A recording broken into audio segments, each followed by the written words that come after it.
हाम्रो कुरा सुनेन भने टुकुचा खोला होइन, बागमती होइन, विष्णुमतीमा होइन, सेफ्टी ट्याङ्कीमा लगाएर गाड्नेछौँ, सबैले गाड्नेछौँ। केपी ओली र दीपक खड्कालाई सिस्टोलको डम्पिङ साइटमा खाडल खनेर पुर्ने तपाईँ हामीले तयारी गर्नुपर्छ। पुँजीवादी दलालहरूसँग मिलेर हाम्रो खुट्टाहरूमाथि बन्दुक र लट्ठी प्रहार गरिरहेको छ। पटखालोमा जाक्रे हितेन्द्रदेव साक्यलाई विद्युत प्राधिकरणको प्रमुख बनाएको छ। के हामी यो कुरा मान्न तयार छौँ साथीहरू? हामी तयार छैनौँ भन्नुपर्छ। हामीले भनेका छौँ हितेन्द्रदेव साक्यलाई हामी प्राधिकरणमा जान दिने छैनौँ। प्राधिकरण कुलमान घिसिङको, प्राधिकरण नेपाली जनताको, प्राधिकरण तपाईँ र हाम्रो। तसर्थ हामीले भनेका छौँ नेपाली युवाहरू आज हितेन्द्रदेव साक्यलाई विद्युत प्राधिकरणको हाकिम मान्न तयार छैनन्। नेपाली जनताले विद्युत प्राधिकरणको हाकिम हितेन्द्रदेव साक्यलाई मान्ने छैनन्। हामीले भनेका छौँ हिजो काठमाडौँ महानगरपालिकाको मेयरले स्ट्याटस लेखे जस्तै हामीले भनेका छौँ अब केपी ओली र दीपक खड्कालाई सिस्टोलको डम्पिङ साइटमा खाडल खनेर पुर्ने तपाईँ हामीले तयारी गर्नुपर्छ। त्यसका निम्ति हामी तयार हो कि होइन साथीहरू?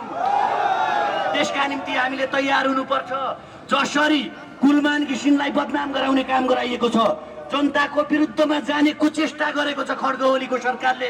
भ्रष्ट दीपक जसले स्काउटको जग्गाको मूल्य तिरेको छैन, जसले पटक पटक नेपाली जलविद्युतमा कुदृष्टि गरेको छ, जो बिजुली माफिया छ, जो बिजुलीको व्यापारी छ, त्यो मान्छेलाई आज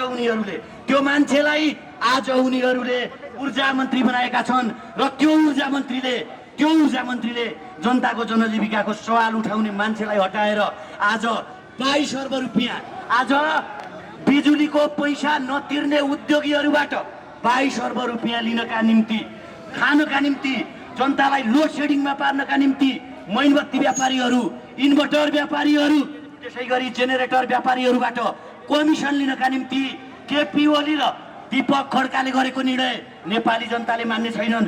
यसर्थ हामी यो सरकारलाई यहाँबाट च्यालेन्ज दिन आइरहेका छौँ। सधैँभरि माइतीहरूको आवाजले मात्र, सधैँभरि यो मानिसहरूको आवाजले मात्र सायद सरकारको कामको त्यो जाली फुटिएन होला। अब सरकारको कामको जाली फुटिने गरी बोल्नु छ, बोलाउनु छ। यसर्थ हामीले पनि नारा भनिरहेको छु, दीपक खड्का मुर्दाबाद होइन, गाडामा पर्का हो। केपी ओली मुर्दाबाद होइन, तँलाई रखड्छौ भोलि हो। आजु राणा अरू केही होइन।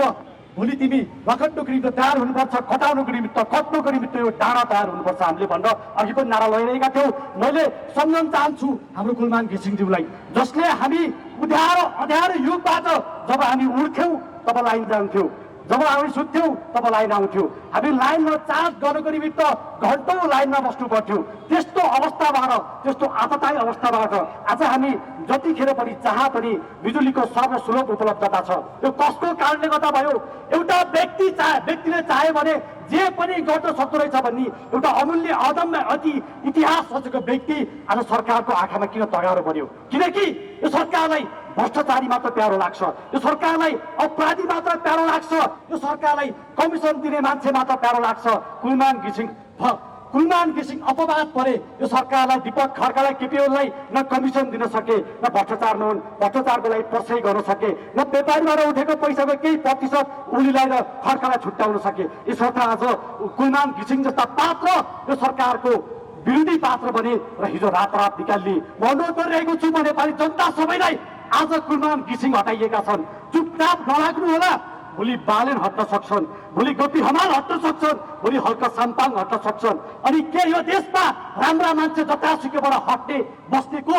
भ्रष्टाचारी, अपराधी, दलाल, व्यापारी, माफिया, त्यस्तो मात्र व्यक्तित्व सरकारको नेतृत्वमा पुग्यो भने तपाईँ हाम्रो देश रहन्छ होला र? देश त रहला, तर नेपाल भन्ने शब्द हट्न सक्छ। यसर्थ मैले यहीबाट बालेनज्यूलाई पनि अनुरोध गर्न चाहन्छु, बालेनज्यू स्ट्याटस लेखेर बस्ने होइन, आह्वान गर्नुहोस्। कुलमान घिसिङज्यूलाई पनि अब चुपचाप लागेर नबस्नुहोस्। कुलमान घिसिङज्यू, तपाईँ पनि एउटा राजनीतिको नेतृत्व लिन तयार हुनुहोस्। हामी छौँ तपाईँलाई अगाडि बढ्नु, हामी छौँ तपाईँलाई समर्थन दिनुको निमित्त अब फेरि आग्रह गर्न चाहन्छु। हामी काठमाडौँ महानगरपालिकामै छौँ। उहाँले बालु शाहले हिजो एउटा स्ट्याटस लेख्नु भएको रहेछ। त्यो स्ट्याटसमा मेरो थोरै विमति छ। उहाँले यी नेताहरूलाई टुकुचामा गाड्छु भन्नुभएको छ। थाहा छ टुकुचा खोला कहाँ गएर मिसिन्छ? विष्णुमतीमा। विष्णुमती पवित्र खोला हो। टुकुचामा खोला बग्ने खोला सबै पवित्र नदी हो, पवित्र जल हो। त्यस्तो जलमा, त्यस्तो पवित्र जलमा यस्ता अपराधलाई गाडेर त्यो जललाई अपवित्र नपार्नु होला। बरु तपाईँले भन्नु पर्थ्यो यो टुकुचा खोलामा गाड्ने होइन, सेफ्टी ट्याङ्की बनाएर गाड्छु भन्नु सक्नु पर्थ्यो। हामी यहीबाट आग्रह गरिरहेका छौँ। यदि सरकारले हाम्रो कुरा सुनेन भने टुकुचा खोला होइन, बागमती होइन, विष्णुमतीमा होइन, सेफ्टी ट्याङ्की बनाएर गाड्नेछौँ। हाम्रो आवाजलाई सानोतिनो झिल्को नसम्झोस्, हाम्रो आवाजलाई सानोतिनो आक्रोश नसम्झोस्। यो आक्रोश यति आक्रोशले गर्दा हो श्रीलङ्काका केही राष्ट्रपति भागेका, अफगानिस्तानका केही राष्ट्रपति भागेका र विभिन्न देशका विभिन्न राष्ट्रपति भागेका छन्। र हामी पटक पटक आग्रह गरिरहेका छौँ, ए भ्रष्टाचारी केपी ओली बेलैमा सुत्न, बेलैमा जनताको आवाजलाई सुन। यदि सुनेनौ भने जसरी ती श्रीलङ्का, अफगानिस्तान र विभिन्न देश, बङ्गलादेश जस्ता देशमा आनन्दले देशबाट छोडेका थिए नि, त्यो आनन्दले देश छोड्न पाउँदैनौ। तिम्रो निर्मम ढङ्गले यी नागरिक सब जो जनता सडकमा आएका छन्, यी नागरिकले रगतको खोला बगाएर तिमीलाई यही नागरिकले बानसोदा घिसाने छन्। त्यतिखेर सबका रौँ ठाडा हुनेछन्। त्यो रौँ ठाडो हुनुभन्दा अगाडि नै, त्यस्तो अवस्था आउनुभन्दा अगाडि नै सचेत भऊ, हाम्रो कुरा सुन, तत्काल सत्ता छोड र यस्ता राम्रा मान्छे जसलाई तिमीले विरोधी सोचेका छौ, राम्रा मान्छेको विरुद्ध नलाग। नागरिक चुपचाप लागेर बस्नेवाला छैनन्। हस्, धन्यवाद।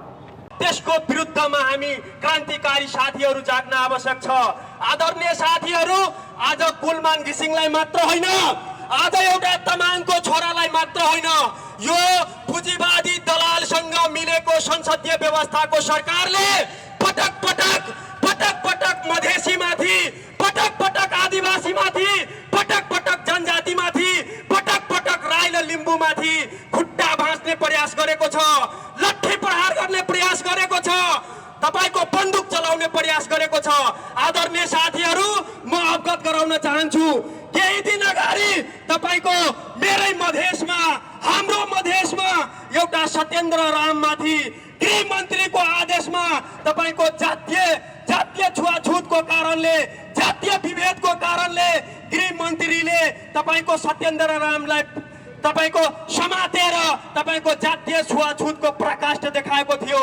त्योभन्दा पहिला तपाईको केही दिन अगाडि जहिले महिला दिवस थियो, नारी दिवस थियो, त्यही दिन तपाईको साथीहरू एउटा महिलालाई जुन वरियताको आधारमा स्वास्थ्य सचिवमा 1 नम्बरमा नाम सिफारिस भएको थियो, जुन महिला थियो सङ्गीता मिश्र, जुन मधेसको महिला थियो, त्यो दिन नारी दिवस थियो।